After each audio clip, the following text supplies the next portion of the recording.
Even though I live in Syracuse, I started watching WPBS several years ago because they had a better signal where I live than the local PBS station, and because their HD signal was not cluttered with an oversized logo.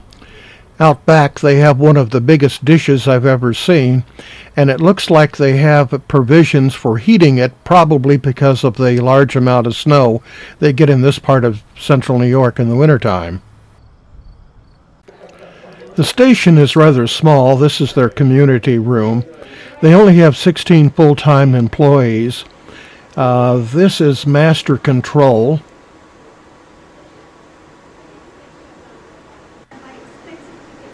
And the satellite receivers are mounted on that wall. Absolutely. Keeps us busy. Yeah. It keeps us out of trouble. I don't know if there's one person that just does one job. I think I was the last one that didn't. You do. Now I do educational and volunteer, so. Yep. With two transmitters operating, they cover a very large geographic area, including a huge segment of nearby Canada. They also have viewers as far south as Cortland, which is another 25 miles south of Syracuse. And actually, the bottom right, we can. That's actually Syracuse. Swig 2, Syracuse comes out. Like we're in an air from Cotton Lane in 10 minutes, so they're ready for it. What is this, the thing that WCNY is talking about, that they're going to be a hub for PBS in Syracuse? Just a control room. Just a control room? Yes. So we'll still be WPBS. Yeah. So they plan on operating the control room out of Syracuse? Yes, in the future. Yep. Yep. Couple years. Yes. Yes. It's very nice.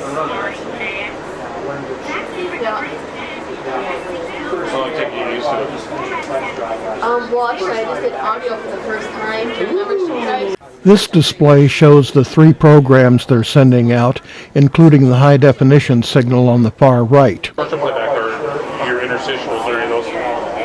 On air over here? Or breaks? Yeah, you can break, yeah. Yeah, right in there. So everything's digitized? Yes. So you don't have any more videotape then? We have server 1, which our main one, and then server 5, which are backup. Okay, so you do the backup. Yes. So like right now we're on satellite. So and then I'll go to server 1, and if that crashes, server 5 is supposed to automatically back up, but we have to manually hit server 5. Right. Yes. The display at the top left are all the PBS feeds. They are linked by fiber optic to all the other PBS stations in New York State. So we just record, and it all stores in a big Nexie with crap load of hours. And they just usually stay in there. We can like Jolene will transfer them to archive. There's so many archive hours, and then she can transfer those to Blu-ray. There's so many Blu-rays. Okay. So it's like we can store them in numerous places. So you have burners Blu-rays so you can archive your stuff Yes, too? we have over 200 Blu-rays. Yeah, okay. Yep. Use re-recordable Blu-rays or? Yeah, well, I mean, like, they just stay on there, and we can transfer it off. When we're done with it, we just delete it, but it's still on Blu-ray. So, yeah.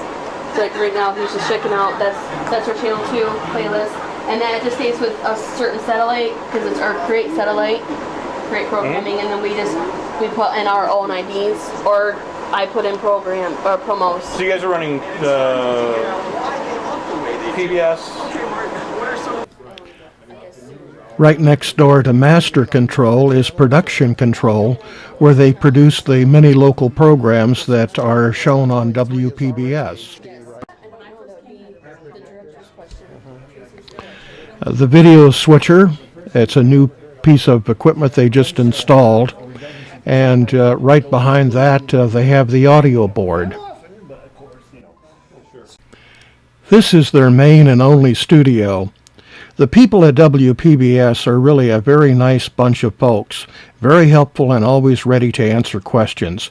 I had a nice visit with Mr. Hanley, who is originally from Syracuse and worked as a banker before joining WPBS 17 years ago. I think one could easily say that WPBS is one of the best smaller market PBS stations in the country. You go right to airway. depends on the night, because tonight's Thursday night, our Britcoms, our British dramas, so that a lot of that's in the video survey.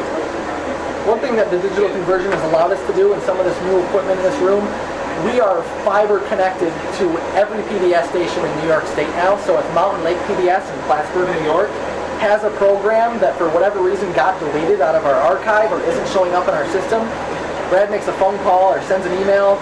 They basically, for the lack of a better term, email the full-length program to us. Is that correct? Which PBS National will be doing within a couple of years. Because right now, this record I'm getting it in real time. In other words, Which is bad 27-minute show, takes 27 minutes for me to get it. But through Flip Factory and things like that, you can just watch the percentages as that file comes down through, and you're getting it in less than a third of the time. One thing I heard, I just lost my train of thought. What were you just talking about? Flip Factory, State of New York. Oh, one thing that Brad has mentioned in some of the tours before is people come in this room and they say, why am I seeing the same thing there as over there, and I'm seeing the same thing kind of everywhere? Why? Well, part of his job too is monitoring all the ways that it's going out of the building. There's a various amount of ways that a viewer can pick up PBS at home. It can be over the air. It can be on a series of cable stations, so he's got to constantly monitor. Time Warner Cable is that TV right there, and over the air, would that be up here on the plasmids, Brad? What's that? Over the air, where do you monitor that? Well, this represents the 3 streams leaving us. Okay, going wherever they're going. Yes, and that represents it on regular cable. This represents our Copenhagen Tower. This represents our South Colton Tower up in St. Lawrence County. And I do have some ways through this receiver of checking it further with that monitor. I have like 3 different ways of checking things there through this receiver. So it's important for us to see that it's going out okay, but we also need to see that how it is once it gets there. And that's the tricky part. That computer screen over there with the red and green, I do believe that that's monitoring our towers. Is that right? Yes. So we got 2 towers, which is kind of unique for our situation. We up in Canada. We can monitor all that from here, from this room and that room over there, Copenhagen and South Colton, which is just northeast of Potsdam. So I'll show you production control next. Thanks. Our viewers, our members, our supporters, our donors, to get to see what we've done with your money and with the money of federal government over the years. We have spent now just about $9 billion in order to change this operation into a fully digital, HD capable organization. The fabric of the cosmos on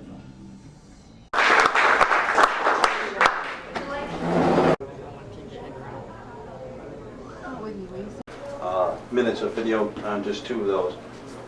The older camera, I don't know if that's 30 years old or how old the thing is, but I was told it cost somewhere in the area of $80,000 back in the day. This is so much better and so much cheaper. Actually, this is the battery that we used to have on the other cameras, and if you, yeah, I mean the camera's heavy enough, but you add that, you add the battery to it, it just added that much more weight on your shoulder. Is that a 1-inch recorder in the corner there? That is a 1-inch record machine back there. These are the new batteries. Probably 4 hours of video on something as small as that, at least 3 hours, so that's kind of fun. When I got something that I did video, if you want to come up to see the difference of HD quality just with that little tiny camera, I've got a thing up here in my edit room if you want to come up. Is our editing software, our editing system. This is what we edit on now. My old one is still here, but this used to be taped and stuff like that. Now I just take that card, throw it in here. Come on in. Here it's a whitewater raft, or a whitewater kayaking thing that they're doing on the Racket River. I'm doing a documentary on the Racket, and this is one of the recreational deals that if you're crazy enough to try, but it's kind of an overcast day, but still the quality of that little camera, even on this, is this is like the first thing I've filmed, so I'm kind of happy with the way that it turned out and the way that it looks. It's good color, isn't it? It is. I mean, it isn't even a sunny day. On a sunny day, you'd have more richness to it. But I'm still very happy with the way that this whole thing turned out. While I was filming here, my wife was with me, and there was a guy walking by, this young man, and she talked to him for a minute, and he said that he went to college near the Colton area, loved it so much that when he got married, he took his wife there on a honeymoon, and they named their first son Colton. So that was kind of a testimonial to the area, and actually we did get an interview out of him. Most of these guys, when they got done coming over the edges, they came over and would talk with us.